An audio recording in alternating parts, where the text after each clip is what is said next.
Hello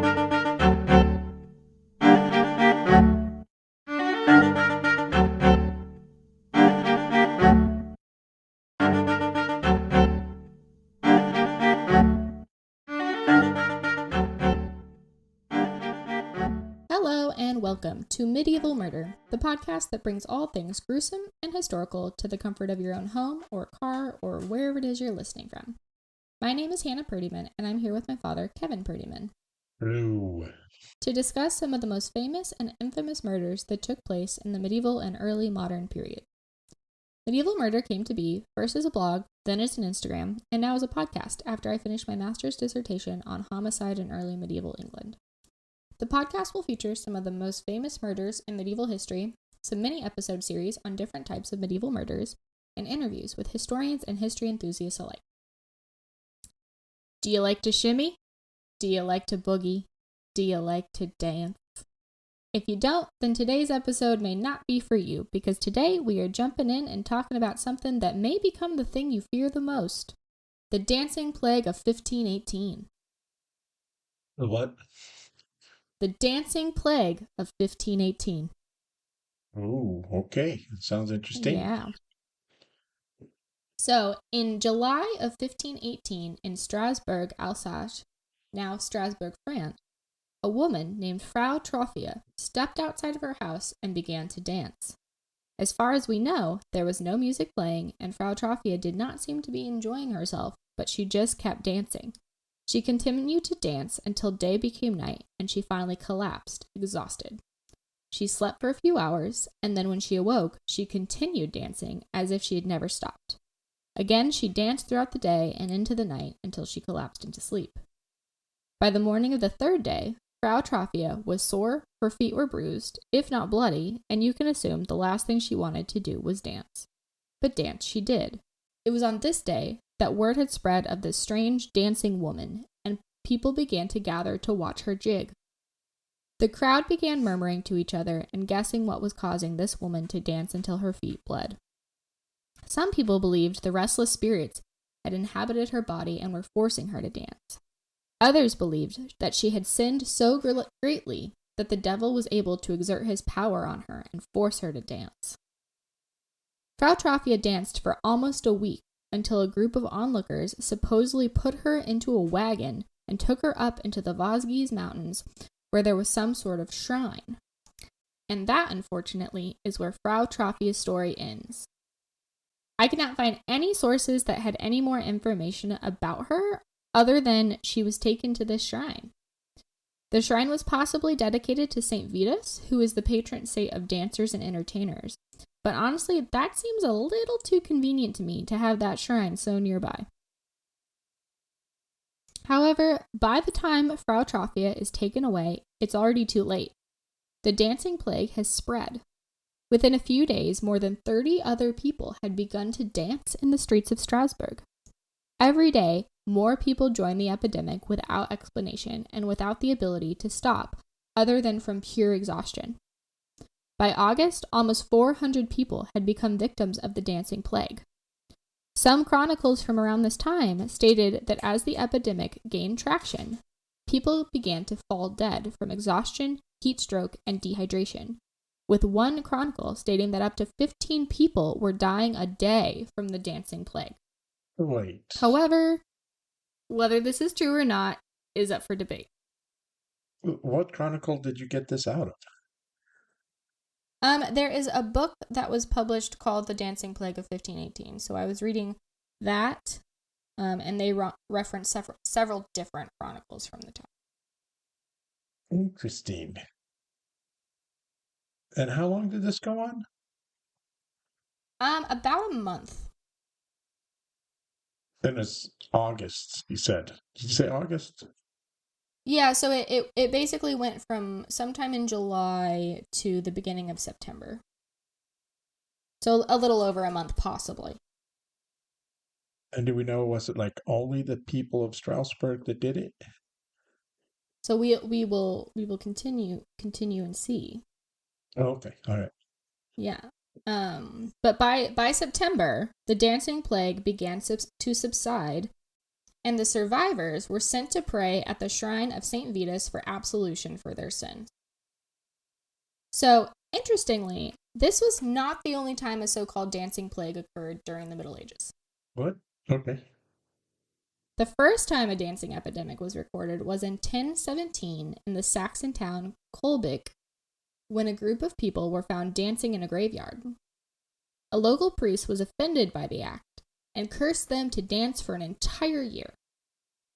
However, I don't know if they actually danced for an entire year. I'm not sure if this actually happened, but it was recorded in a chronicle that there was this so-called dancing epidemic in 1017. That seems kind of, I don't know, it seems so. There's people dancing in the graveyard.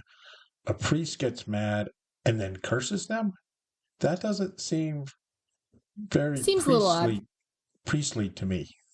It seemed like he would ask them to, you know, pray for absolution for their sins or pray to God for help, not curse them. Yeah, so I'm not sure if this really, yeah, why would a priest be cursing people? That seems, yeah. But the next recorded dancing epidemic was written in a Welsh chronicle by Giraldus Cambrensis. According to the chronicle, in South Wales in 1118, there was an annual religious ceremony or celebration which was held in St. Almeda's church, during which people would dance and sing in the churchyard until they fell to the ground. And then they would actually begin acting out their sins. Oh, that could Yeah. be So it wasn't interesting. necessarily an epidemic, but it was just like part of this religious ceremony almost. Was it? So do you think it was part of the ceremony? So if you wanted absolution, you had to act out your sins and they were doing it I purposefully? I don't know if it was that or if it could have been that, or it could have been like they start dancing and singing and then maybe they kind of a hysteria takes over where they, get taken into this situation. Right. But there was no like disease associated with this or anything like that. I don't know. It just has been compared to the dancing epidemic. Okay. But one that is an epidemic almost, like, kind of comparable, was in a German chronicle from 1247. It was stated that in the town of Erfurt, suddenly one day, over 100 of the town's children began to dance and hop around the town, even exiting the town's gate. They danced to the outskirts of the next town, where they finally collapsed and fell asleep in the streets and next to the town walls. Their parents went after them, and by the time they found them, some of the children had died of exhaustion and dehydration. This case sounds very similar to the dancing plague of 1518, where all of a sudden, Everybody just starts dancing. And, with they're children, it could be something else, but to dance, probably miles and miles to the next town is a little weird. that is strange. It's a it's weird. It's strange. I don't know. It's a weird concept for sure. So now that we've So listed some of the other potential dancing plagues, let's go back to the dancing plague of 1518 and what could have led up to it or even caused it. The years leading up to Frau Trophia's dance that launched an epidemic were filled with hunger and disease. Exhaustion, stress, and sickness could have contributed to the affliction that overtook Strasbourg in 1518. And there's a lot of theories. There's a lot of controversy around this, because it could be,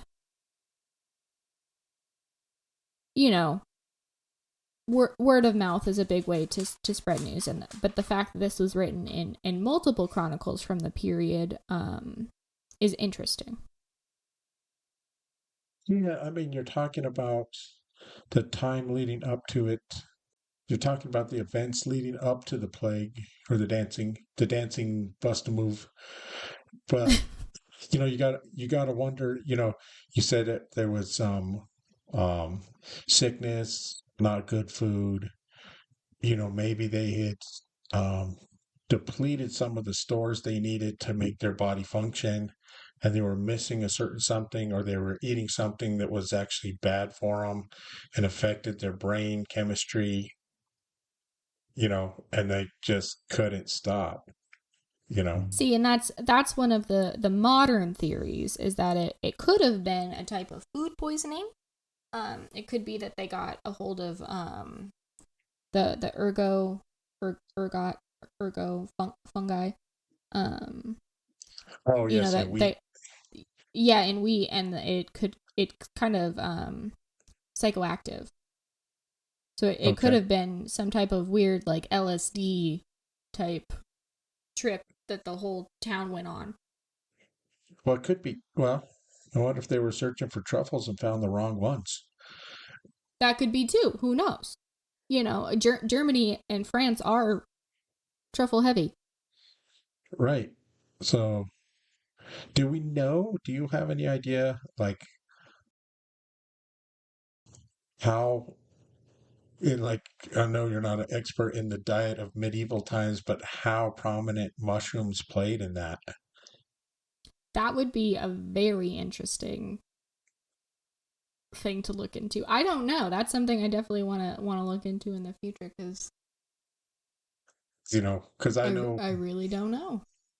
because I've run into people. Well, I know my brother and his wife. They go looking for mushrooms in the wild.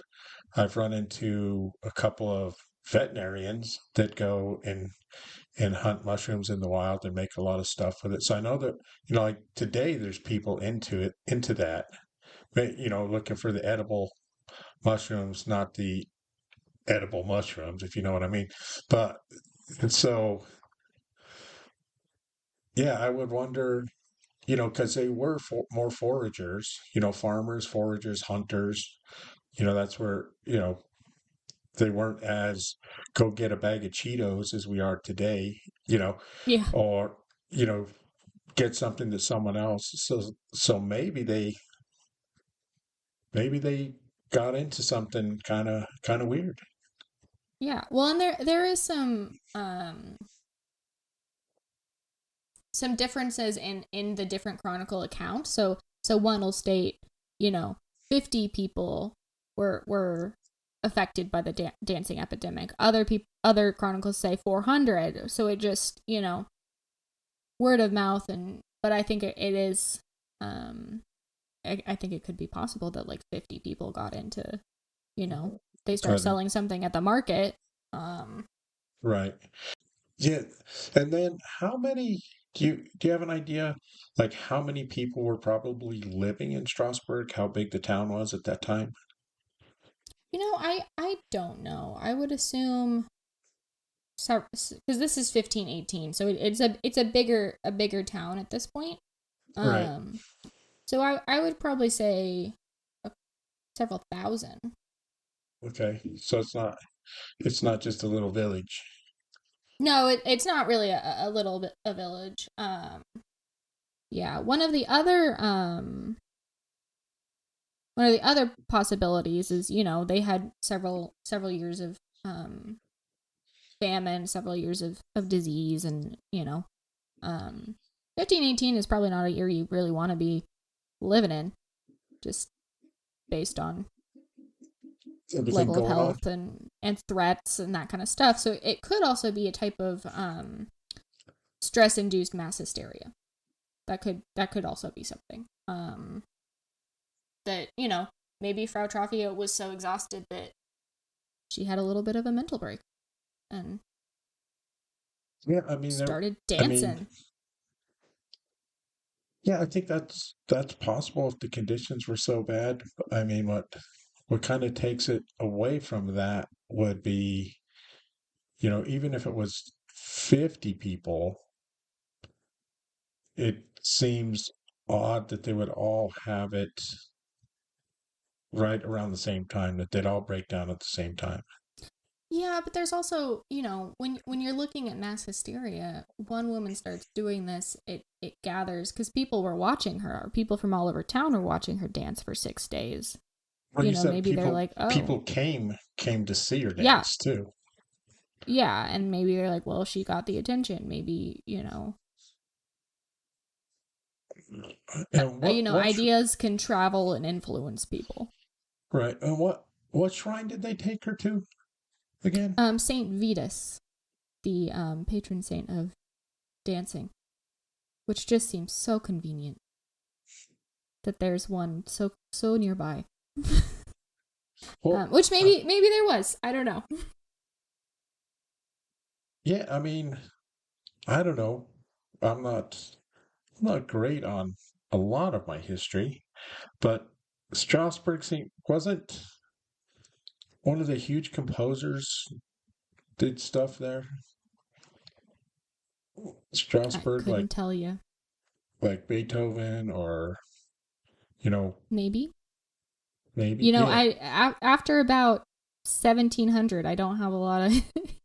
No, historical I'm knowledge. just wondering if like music was a thing there, music I and mean, I'm dancing. sure they had music. They definitely had music. I don't think, but Well, according to the chronicle, music was not playing.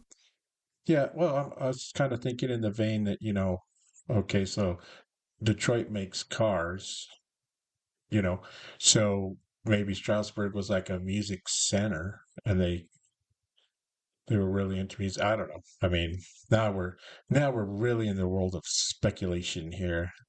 I was better with the mushrooms, man. Yeah. You know, Um. Yeah. So that's kind of something. I think it's unfortunate that no more information about Frau Trophia herself exists. They took her to the shrine and that was it. We don't know. We yeah, don't we know if don't. she died. We don't know if she was healed. We don't know if her husband was really upset and killed her. Like, I don't know. Well, we don't know. It would be interesting to know what her background was. Was she well-to-do? Was she, um, you know, a lady that ran a stall in the market? Was she, Maybe she was selling mushrooms. correct? You know, or maybe, or was she really affected by the famine? Not as well-to-do. You know, just kind of who she was. Yeah. Um so if anybody would like to look into this further, because it's such an odd thing that has happened um in history, there are a couple of books that you can look into. The Dancing Plague is the one that I read, The Dancing Plague by John Waller. There's also one entitled I think he also wrote another one, or maybe it's an updated copy, called A Time to Dance, A Time to Dance, A Time to Die, also by John Waller. Interesting. But yeah. Have you run across anything that you're looking at that's kind of bizarre like this? What do you mean? Well, like, is there other things out there like the fishing plague where people just fished until they died, or you know, Oh, I don't know. I think that's something to look into. I don't know if there's. I'm sure but there are other weird events, but this is the main one. yeah, and what makes it odd too is it's dancing.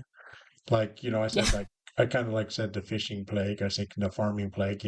Different things they'd be doing at the time, but you know, people probably did die doing that stuff, but not like this. This just seems odd, you Yeah. know.